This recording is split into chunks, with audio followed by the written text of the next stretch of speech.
For sure, yeah. They don't come around very often. It's usually every second day, so it's nice to get a little break. They've been 3 hard games so far. So and you guys have been blowing and going. Yeah. The end of the season, there weren't a whole lot of breaks. No, we've been going for a while, so it's nice to just get a day to kind of regroup physically and mentally.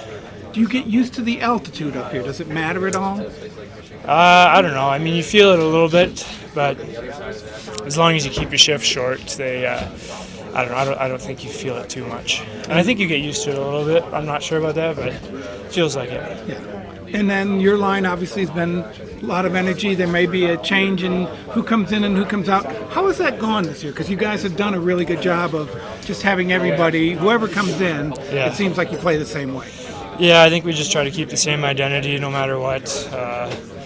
For the most part, it's been us 4 guys, and I think we're all committed to playing the right way. And so, yeah, whoever's in, it doesn't matter too much, but we'll try to play the same way. Pete talked about how you guys, as a penalty-killing team, have adjusted to Raddick going out or Tanev going out, whoever. Yeah. What has been the key for you guys this year in killing penalties so well, and obviously last game going 6 for 6? Yeah, I think it's just our commitment to our structure.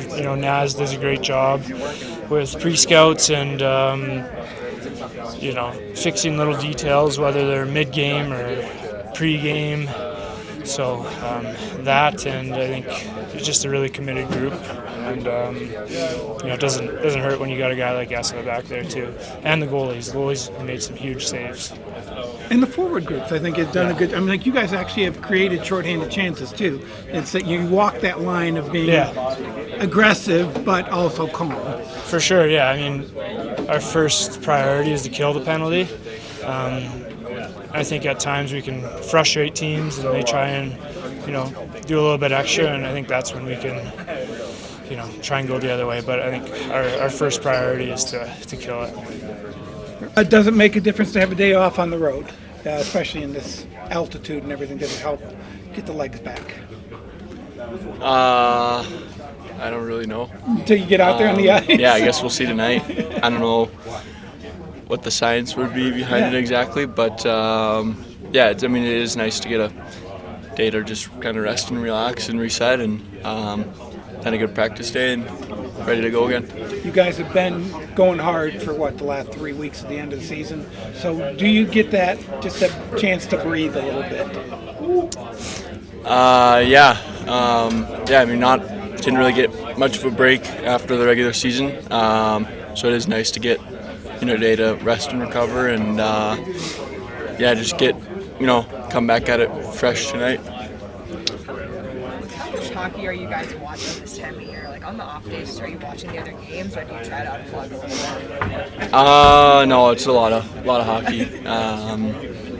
It's hard not to watch. You definitely you want to get your mind away from it a little bit if you can, but it's kind of impossible not to watch when there's some awesome games being played, and we love the sport, we love hockey, and I think pretty much everyone was probably watching a lot of those games last night. I know we had it on at dinner, and just playoffs best time, so it's fun to watch other games. And what's the biggest shift you see as the series ramps up from games 1 to 4 up to 4? What's the biggest shift in the game style? I think playoffs is a lot of kind of cat and mouse, kind of one team's making adjustments on things they didn't like from last game, and the other team's doing the same. So it's kind of just learning, adjusting, and I think just as the series goes on, you learn where you can be successful and where you need to be really smart and where you need to be good to stop where they're being successful. So at the same time, there's not I wouldn't say a huge difference in terms of it's the same teams playing, same players, but there's definitely adjustments that are made throughout the series to change it a little bit. What's been the key to the penalty killing? Obviously, we're going to look at the 6 for 6, but you guys have been good all year. Yeah, I think good structure. I think Naz has done an amazing job of having that structure and that system that we play and that we stick to. And I think that at the end of the day, it comes down to guys making key plays like us with that block shot to save a goal at the end. Jakey making big saves, and then just kind of everyone doing their part to help chip in on the PK, whoever's out there, and just kind of getting the job done. We have a lot of guys that are great killers and can make those plays, and so I think that makes it makes our kill great that we have so many guys that can do it. Yeah. What have you learned about Essa in your time here? Obviously, he plays almost all of the penalty kill, more than anybody in the league. Yeah, I mean, he's awesome. He's so good with his stick and blocking passes, blocking shots, knocking pucks down. He's just an awesome player. I know playing against him in practice is not a lot of fun, so I can't imagine how the other teams feel in games. Just an awesome player, and he's makes so many huge plays, especially on the penalty kill. Are PK minutes harder? It seems mentally, at least, they would be harder because you're just under fire the whole time. I'm not sure. I mean, I guess it kind of depends on what the other team's doing. And how how it goes. Sometimes they're pretty easy if you can pass get some the perimeter and or if you don't even let them get it set up, it can be pretty easy if you do a really good job on the entries. I mean, it kind of depends because you can get hemmed in there and make it a long shift, and you got to stay really detailed, especially when you're tired, because that's when they can start to pick you apart. I mean, it's hard to say if they're harder. It's hard to say. I mean, I wouldn't say any different. Obviously it's different, but not too different in terms of difficulty, I guess. How's it been so far, and does the day off help? Day off helps. As far as how it's been, I mean, it's a playoff series. It is, I know. It's fast, it's physical, and there's not a lot of open ice out there. Is this year different than last year? I mean, it's just the expectation or what you see of yourself or what you've learned from being a pro? I mean, it's a new year, new team, new role in the team with Miro being out. So, it is what it is, and just trying to be myself out there, not trying to do too much. We talk about the minutes. Do you look at different people? Do you look at the sports science group, and do they do anything to give you different advice on how to handle the extra minutes? It's just no, it's still hot. I mean, I was talking about this at dinner last night. Yeah. Like the little T-shirts the kids have, it's like eat, sleep, hockey. That's literally what I do at this point. I just eat, I sleep, and I come to the rink, and that's about it. So that's how you manage the minutes. Is that a good life? It's definitely worse lives to lead. I enjoy it. As you go into this situation with a 2-1 lead, we talk about you guys dealing with adversity all the time. Sometimes is there tendency, I know you're not going to take your foot off the gas, but not having the adversity, is that something that's different? Or does it always feel like adversity no matter what? I don't know. I mean, it's a playoff series, so there's going to be challenges, but to be up in a series is definitely preferable to being down. So we'll try and keep that going tonight. And then the PK, what have you seen from those guys? And Essa, obviously you know them pretty well, and just watching, the 3-something minutes or whatever it's been. Yeah, I mean, this is nothing new to the people that watch Essa, but glad the world's getting a chance to see it, appreciate it, and I'd like to shout out the rest of the decor. Not all Essa. No, and again, the whole PK. Not saying me, but no, I know, but I'm saying what Pete was talking about. You lose 10, if you lose Faxa, and you turn around, and you're still one of the best PKs in the league. I mean, that's not a small task. Yeah, it's a testament to Naz and the system he's put together, and then just the guys that we bring in and how they accept and thrive in their roles. Leah. Hey, Pete. Any lineup changes you could share, and is Miro going to be an option? No, Miro's out. Game time decision back, Bork. That would be the only change. This is a feature question. Colin Blackwell went to Harvard. He has a Harvard degree. Like, would you know that if you didn't look it up? And what I mean by that is, like, does he kind of keep it quiet? Yeah. And where does it show up? Yeah. No, he's an understated Harvard degree guy for sure. But, when you get in a conversation with him, you can tell, he's an intelligent guy. Speaks on all kinds of topics, politics, outside of sports. And I did know because I was in San Jose when he actually came out, and we signed him, I believe, to an American League contract with our American League team, his first year pro. So I can't say he grabbed my attention in training camp that year or anything like that, but I do remember Roy Somner, our American League coach, really having a lot of time for him basically as a walk-on type guy, that no one was giving a lot of time to, and he's earned everything he's got. Quick follow-up. I think his degree's in government. You have a law degree. Yeah. Like, do you ever, have some conversations outside the ring? You know what? We did. It's funny, but yesterday in the mailroom we were talking politics. I'm not gonna get into that because I'm just not.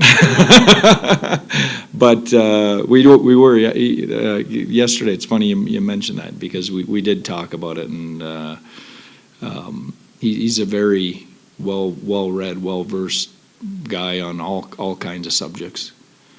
I asked Jared this too, and you look around the playoffs, and 11 goals in Edmonton last night, a pile of goals in Montreal, and then you look at this series, and it feels like Game 7, or it sounds like a final for every inch of ice. Why do you think that is? You know what? I don't know. It's you've got two teams, I think, that are really detailed. I think we have a really intricate understanding of each other's games because of the history of the two teams, and there's not a lot of room out there. The one area we talked about today that we have to clean up is our penalties. I think we've taken way too many penalties against a really good team, and but I don't expect there to be a lot of room here the rest of the series. I don't think that's going to change.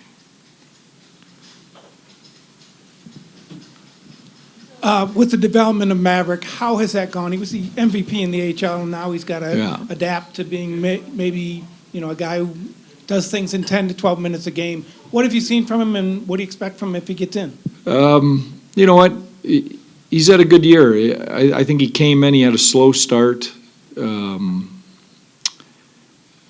trying to remember now. I believe he had some injuries in training camp, came out of the gate slow, worked his way up. I thought by Christmas he hit his stride. He started to play some really good hockey for us. And now he's in a situation where, we trust him. I have no hesitation in putting him in the lineup. He can play multiple positions. He can help you on the PK. He can play up and down the lineup because of his skill.